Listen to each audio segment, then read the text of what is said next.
या टाइल वाला प्रॉब्लम। ये टाइल वाला प्रॉब्लम और एचसीएफ में क्या कनेक्शन है ये समझते हैं।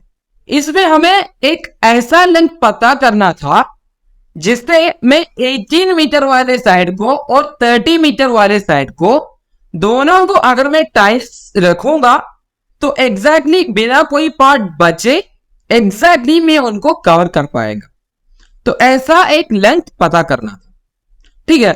तो इसको सॉल्व करने के लिए एक छोटा सा चीज समझते हैं। तो मान लीजिए कि ये हमारा 18 मीटर वाला साइड है, इसको मैं कुछ टुकड़ों में बांटूंगा, कुछ पार्ट्स में डिवाइड करूंगा। उसका नंबर ऑफ पार्ट्स यानी कितने टुकड़े हैं और लेंथ ऑफ वन पार्ट यानी एक टुकड़े का लेंथ जो आ रहा है, इन दोनों के बीच में कुछ कनेक्शन है क्या? कितने टुकड़े हैं और एक टुकड़े का लेंथ? हाँ बिल्कुल, अगर मैं इन दोनों को मल्टीप्लाई करूंगा तो क्या आएगा? एक पार्ट का लेंथ को मैं नंबर ऑफ पार्ट से मल्टीप्लाई कर रहा हूं तो क्या आ जाएगा? पूरा लेंथ निकल के आएगा। हर पार्ट का मिला के जो टोटल लेंथ है वो आएगा।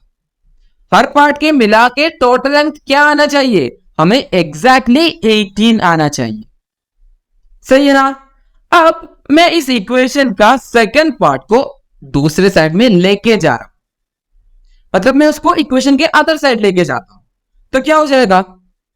इधर मल्टीप्लिकेशन में था तो अदर साइड में जाएगा तो डिनोमिनेटर में हो जाएगा, है ना, डिवीजन में हो जाएगा। तो मुझे मिलेगा number of parts equal to 18 divided by length of one part. Okay, अब नंबर ऑफ पार्ट्स ये जो हमारा इक्वेशन के लेफ्ट साइड में है ये हमेशा एक नेचुरल नंबर होगा। कितने टाइम्स रख रहा हूं, कितने टुकड़ों में बांट रहा हूं, ये हमेशा एक नेचुरल नंबर ही रहेगा ना। 2 पार्ट में डिवाइड किया, 3 पार्ट में डिवाइड किया, हम ऐसे ही तो बोलेंगे। 2.5 पार्ट में डिवाइड किया या 2.5 पार्ट में डिवाइड किया, ऐसे तो नहीं बोलते ना हम। तो क्या करेंगे, हमें अभी पता चला है कि हमारा लेफ्ट साइड में जो है वो हमेशा एक नेचुरल नंबर रहेगा। उसका मतलब है ये एक इक्वेशन है तो राइट साइड भी हमेशा नेचुरल नंबर रहना पड़ेगा, यानी 18 divided by length of one part हमेशा एक नेचुरल नंबर रहना है। अगर 18 डिवाइडेड बाय समथिंग हमेशा एक नेचुरल नंबर रहना है तो जो डिनोमिनेटर में है उसको 18 का एक मल्टीपल होना पड़ेगा।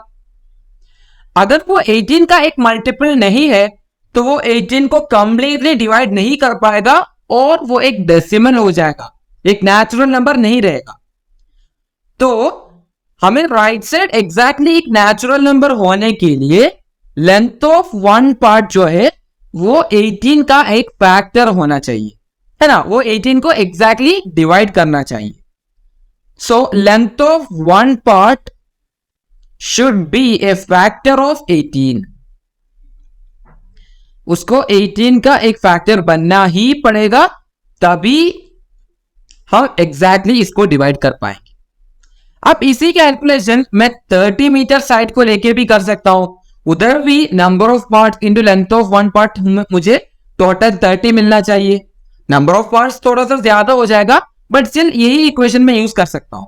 और नंबर ऑफ पार्ट्स उस केस में भी मुझे हमेशा नेचुरल नंबर ही चाहिए, यानी 30 divided by length of one part मुझे हमेशा एक नेचुरल नंबर चाहिए। इसका मतलब क्या आ गया, लेंथ ऑफ वन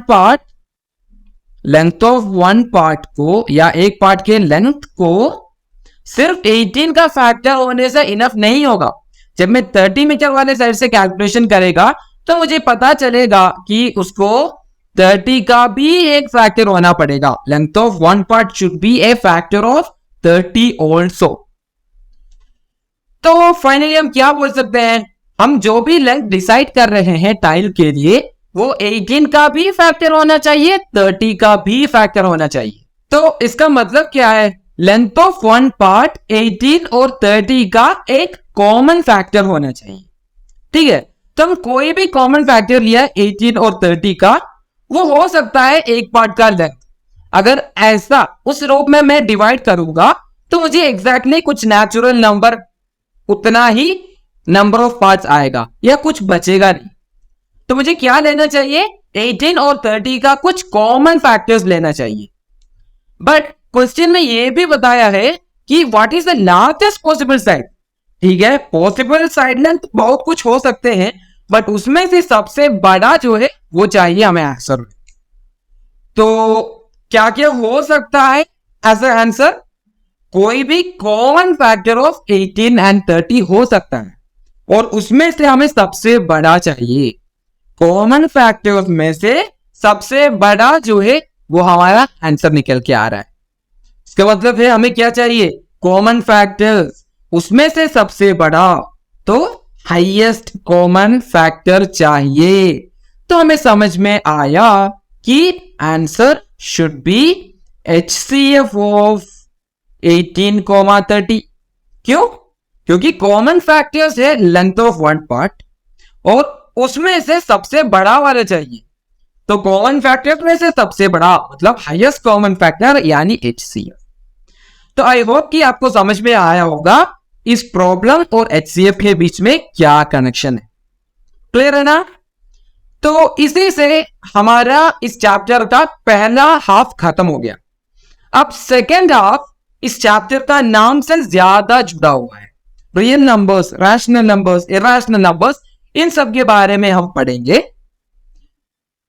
इसका और ज्यादा problems, LCM, HCF, fundamental theorem of arithmetic, इन सब के ऊपर और ढेर सारे प्रॉब्लम्स इस चैप्टर के एंड में या सेकेंड पार्ट का भी थियरी कवर करने के बाद हम और प्रॉब्लम सॉल्व करेंगे। ओके, हमेशा हम LCM और HCF को साथ में पढ़ते हैं। इनके कैलकुलेशन में कुछ कुछ सिमिलैरिटीज और बहुत बड़ा डिफरेंसेस है। उसके अलावा इनके बीच में कुछ और कनेक्शन है क्या, वो हम जानेंगे इस टॉपिक में। तो LCM और HCF के बीच में एक्चुअली हाँ कुछ और कनेक्शन भी है, तो देखते हैं वो क्या है। तो इधर हम जो रिलेशन बताने वाले हैं ये सिर्फ दो पॉजिटिव इंटीजर्स के बीच में हम कर सकते हैं। मतलब हम सिर्फ दो एलिमेंट्स का HCF और LCM कैलकुलेट जब कर रहे हैं तभी ये रिलेशन सैटिस्फाई होगा। जो रिलेशन में बताने वाला हूं वो तीन नंबर्स का LCM या HCF कैलकुलेट करते वक्त नहीं कंसिडर कर सकते, वो सही नहीं होगा। सिर्फ दो नंबर्स का LCM और HCF निकालते वक्त ये इक्वेशन सही हो जाएगा। तो इक्वेशन क्या है, बहुत आसान है, HCF into LCM is equal to A into B, या HCF of A, B into LCM of A, B is equal to A into B। जो भी दो नंबर्स के हम HCF और LCM निकालना चाहते हैं उनका HCF और LCM का प्रोडक्ट उस नंबर्स का प्रोडक्ट का इक्वल हो जाएगा, ये बोल रहा है ये रिलेशन। तो आई होप कि इक्वेशन समझ में आ गया होगा। LCM into HCF is equal to product of numbers, simply इतना ही है। बट याद रखना कि इसको मैं सिर्फ दो नंबर्स के लिए ही यूज कर सकता हूं। अब देखते हैं ये एक्चुअली सही है क्या, एक छोटा मोटा कैलकुलेशन करके। तो हमने पहले दो एग्जाम्पल्स में HCF के जगह पे और LCM के जगह पे एग्जाम्पल के रूप में यूज किया था 6 और 20 as numbers. HCF of 6 and 20 हमने फाइंड किया था HCF के बारे में डिस्कशन करते वक्त, वो 2 है, और 6 और 20 का LCM भी हम निकाला था, वो था 60।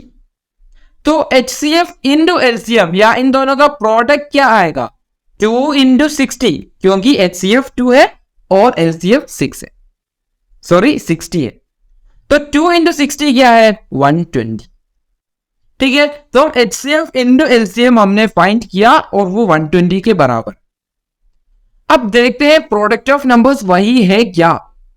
तो हमारा नंबर्स है 6 और 20, मैं वो दोनों नंबर्स इधर लिख रखा हूं और इनका प्रोडक्ट हमें फाइंड करना है। तो 6 इंटू 20 क्या होगा, 6 इंटू 20 फाइंड करने के लिए मुझे 6 इंटू 12 करना है और एक्स्ट्रा 0 लगाना है।